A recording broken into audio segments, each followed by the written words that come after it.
Esther is now queen, but the crown did not erase her humility, nor did the palace silence her wisdom. She walks softly in a world ruled by power and politics, a stranger among courtiers and kings. Her beauty may have opened the door, but it was her unwavering faith and quiet discernment that placed the crown upon her head, and it is these virtues that will sustain her. She speaks little, listens deeply, and reveals only what is necessary.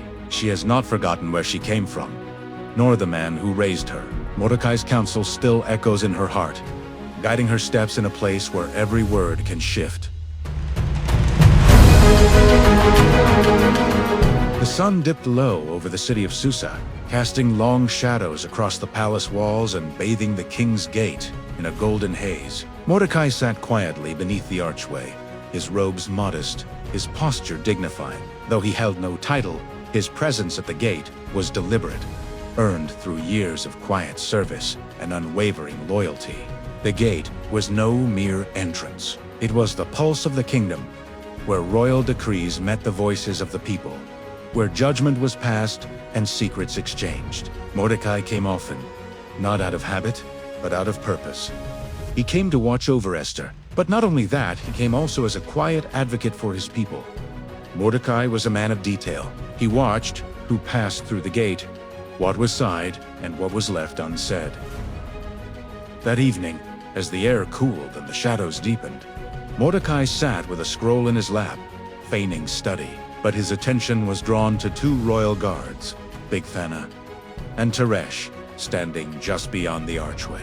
Their voices were low, their faces tense. Tonight, when the king retires, we strike. No more waiting. The wine will be laced, and if that fails, the blade will finish it. Mordecai's blood ran cold. The words were unmistakable. An assassination plot against King Xerxes. The gods spoke with venom, their loyalty long eroded, their hatred barely concealed. He remained still, hearts pounding, mind racing. If they discovered he had overheard them, his life could be forfeit. But silence was not an option. Rising is lowly. Mordecai slipped away from the gate and into the palace corridors, each step echoing with urgency. He sought out Queen Esther, knowing her influence could reach the king directly. She listened intently, her face pale but resolute. That very night, she informed King Xerxes of the plot, crediting Mordecai for the discovery.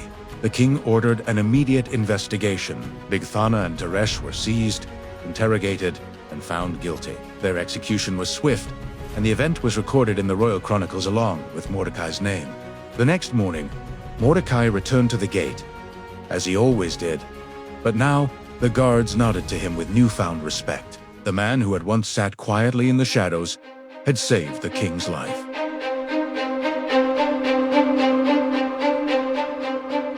After Esther became queen, time passed.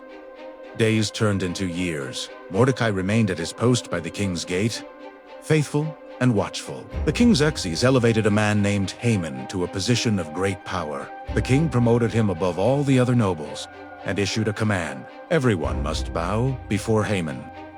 Haman enjoyed his newfound power. The king gave him all the power. As he walked through the palace gates, nobles and servants bowed low before him. But Esther's cousin, Mordecai, would not bow to Haman. He honored God above all. Day after day, Haman passed by, and Mordecai refused to bow. He neither trembled nor flattered. He simply sitted. The palace courtyard was filled with movement and reverence. Nobles and servants alike bowed low as Haman passed, his robes trailing behind him like a banner of pride. But at the king's gate, one figure remained upright. Mordecai stood firm, his eyes steady, his posture unshaken. He did not bow. He would not bow, not to Haman, not to any man, for Mordecai feared God alone. Haman noticed, at first, a flicker of confusion, then insult, then rage. How dare this man defy him publicly, repeatedly, without shame? And when he learned that Mordecai was a Jew, his anger deepened into hatred.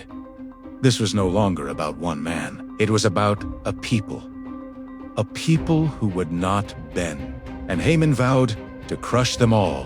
He began to plot not just revenge against Mordecai, but annihilation of the Jews throughout the empire. Haman approached King Xerxes with calculated words and a hidden agenda. He spoke of a scattered people, different in customs, unwilling to obey royal laws. He painted them as a threat to peace and order.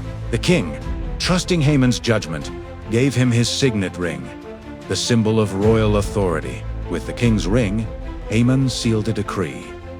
On a chosen day, all Jews, young and old, men and women, were to be destroyed. Messengers rode swiftly across the empire, carrying the decree to every province. Confusion spread, fear took root, and the fate of an entire people hung in the balance.